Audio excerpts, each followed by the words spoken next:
Ešte asi budem musieť začať najprv trénovať, ale ide o zábavu a myslím si, že hlavne to, že tu bude Maroš Vajda zase na tom kurte, tak to zaručuje veľký úspech tej exhibície, pretože Maroš je veľký showman a aj možno zase pre ľudí sa s ním prísť porozprávať, možno, že dať pár otázok, ako trénuje s Jokovičom, skúsenosti, predsa len je to veľmi zaujímavé, či už pre amatérov alebo profesionálov vidieť trošku do zákulisia toho svetového tenisu. No a ostatní chalani ako Jano Krošlák, ja alebo Karol Beck, myslím, že nás netreba predstavovať a my budeme sa snažiť ukázať niečo pre ľudí. Pravda, že už možno, že nie v takej vysokej kvalite, ako sme hrávali, ale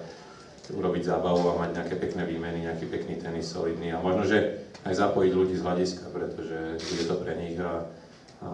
keď tam určite bude dobrá atmosféra, tak možno nejakých ľudí vyťahneme aj na kurt a zapojíme ich do našej štvorky.